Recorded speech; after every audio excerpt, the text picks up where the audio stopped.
안녕하세요. 곽복선 교수입니다. 오늘은 원포인트 중국 역사, 정말 매운 작은 고추 맹상군 전문이란 제목으로 말씀드리겠습니다. 지난 시간에는 전국 사공자 중에 대표적 인물이라고 할 수 있는 전문이 자기 문객들과 얽혔던 이야기를 드렸는데요. 오늘도 문객과 얽힌 이야기지만 조금은 정치적인 이야기를 드리겠습니다. 이 문객 중에 풍원이라는 사람이 있었는데요. 이 풍원은 굉장히 가난하게 살았던 사람입니다. 그래서 본인이 먹고 사는 게 어려우니까 맹상군을 찾아왔습니다. 보니까 복장도 꾀재재하고 신발도 집신을 신고 있었습니다. 전문이 물어봅니다. 그대의 재주가 무엇이오? 저는 재주가 없습니다. 다만 재상께서 선비들을 아끼신다는 말을 듣고 저도 호구지책으로 재상을 찾아왔습니다. 저를 거두어 주십시오. 전문 입장에서는 탐탁치 않았습니다. 재주도 없는데 와서 밥 먹으러 오겠다 이런 얘기 아닙니까? 그래서 제일 대우가 보잘것없는 하등의 문객 자리를 줬습니다. 그리고 그냥 변변치 않은 이런 대접을 하게 됐는데요. 어느 날 전문이 자기 자급에 있는 백성들 중에 자기에게 빚을 졌던 사람들한테 가서 빚을 받아오려고 했습니다. 누가 가겠소? 그러니까 갑자기 풍원이 제가 가겠습니다. 이렇게 얘기하는 것입니다. 그러면 당신이 가시오. 풍원이 가기 전에 재상, 제가 가서 채무를 전부 다 받으면 무엇을 사올까요? 옛날엔 그 돈을 갖고 오기가 어렵기 때문에 일부는 돈으로 갖고 오지만 일부는 그 집안에서 필요한 물건을 사오고 그랬기 때문에 풍원이 그렇게 이야기한 것입니다. 전문이 당신이 알아서 우리 집안에 필요한 게 뭔지를 알아보고 사오시오. 그런데 간지 얼마 안 돼서 빈손으로 돌아온 것입니다. 아니 벌써 돌아오? 제가 채무를 전부 다 받았습니다. 그리고 제가 가기 전에 재상의 집안에 무엇이 부족한가를 살펴보니까 부족한 게 아무것도 없었습니다. 그런데 딱 하나 부족한 게 있어서 제가 그것을 사왔습니다. 그것이 뭐요? 의입니다. 이 의는 인의 예지 할 때 의를 말씀드리는 겁니다. 그래서 전문이 기가 막혀서 의라니.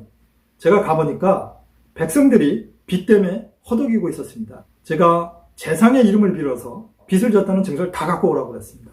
그래서 백성들이 보는 앞에서 전부 다 불에 태워버렸습니다. 그랬더니 그 백성들이 만세를 부르고 난리가 났었습니다. 전문이 화가 났습니다. 아니 내가 빚을 받아오라고 그랬더니 빚진 문서를 전부 태웠단 말이요? 화가 났지만 어떡하겠습니까?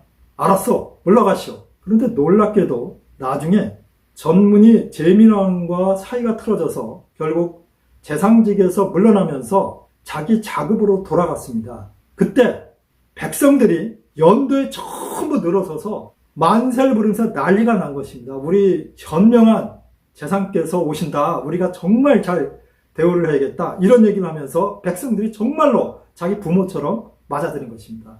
그때서야 전문이 아하, 풍원이 맞구나. 이렇게 얘기를 했습니다. 풍원이 전문에게 이런 얘기를 합니다. 재상도 아시듯이 교활한 토끼는 굴을 3개를 파놓고 사냥꾼이 왔을 때 요리조리 피해서 살아납니다. 지금 재상께서는 굴이 하나는 마련이 된 것입니다. 하지만 나머지 2 굴을 제가 마련해 드리겠습니다. 그렇게 되면 재상께서는 오랫동안 재상직에 있으시면서 제 나라를 잘 다스리게 될 것입니다. 그래, 그게 뭐요? 제게 황금 50근을 저에게 주십시오. 제가 위나라에 다녀오겠습니다. 그러니까 풍원이 몇 년 전에 조치를 했기 때문에 자기가 설당에 가보니까 설당에서 자기를 정말 충심으로 백성들이 환영하고 자기를 따르는 걸 보고 풍원을 믿게 됐죠. 그래서 황금 50근이랑 마차를 해서 위나라에 가도록 했습니다. 이 풍원이 위나라에 가서 위왕을 만났습니다. 위왕에게 대왕, 제가 보니 위나라에는 정말 현명한 재상이 없습니다. 지금 마침 전문이 휴직을 하고 있는데 이 전문을 데리고 오셔서 재상으로 만드시면 강국이 되실 것입니다. 지금 다른 나라에서 전문을 데려가려고 여기저기서 지금 연락이 오고 있습니다. 그래?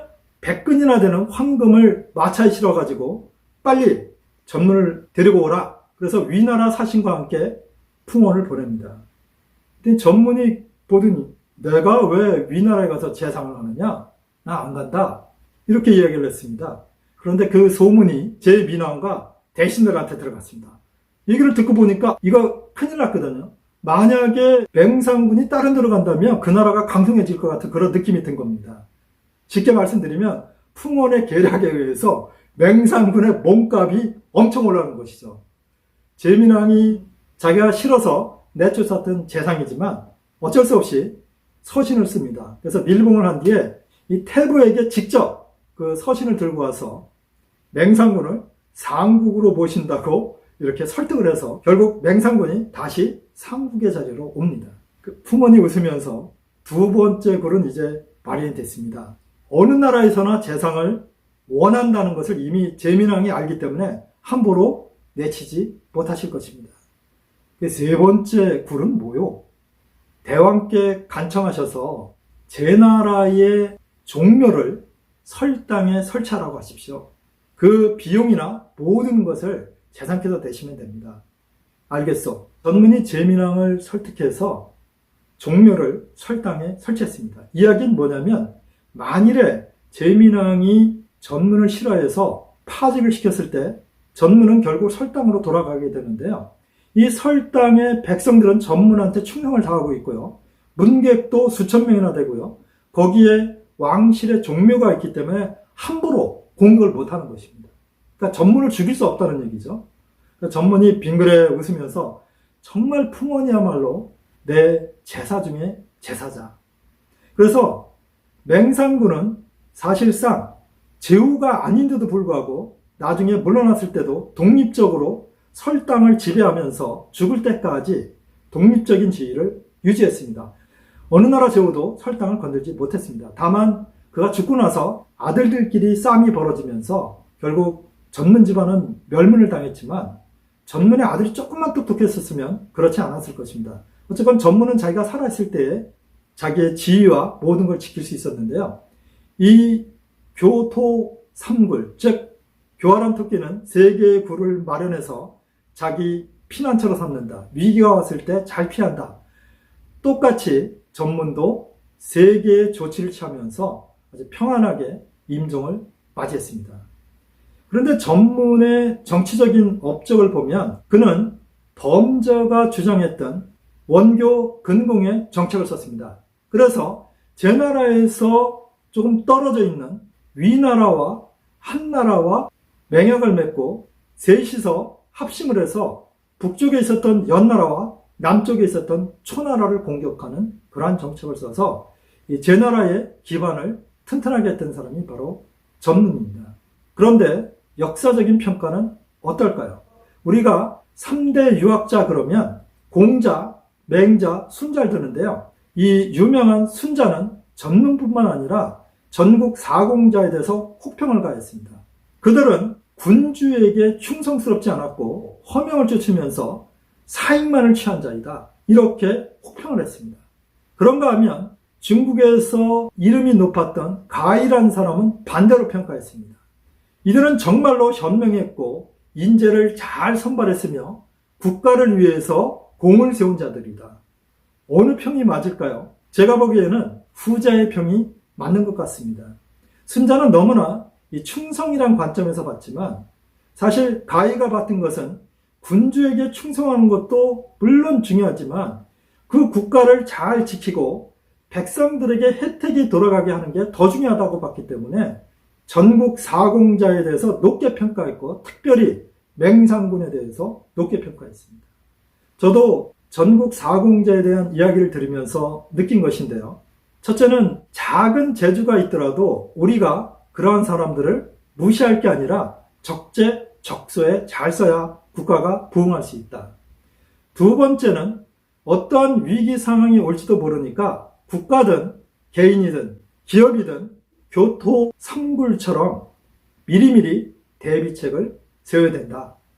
그리고 세 번째는 외교 정책으로 원교 근공의 정책을 썼는데 이것은 현대 정치에서는 맞지 않다고 봅니다. 제가 보기에는 원교, 근교, 즉 멀리 있는 나라든 가까이 있는 나라든 서로 잘 지내야 된다는 게 제 생각입니다.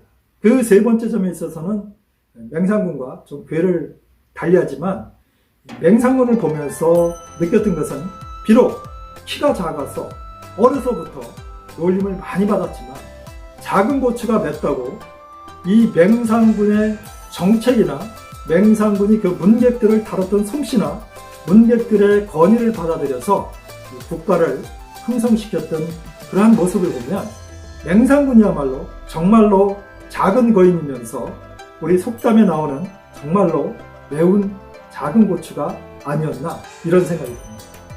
다음번에는 좀 더 흥미있고 유익한 이야기로 찾아뵙겠습니다.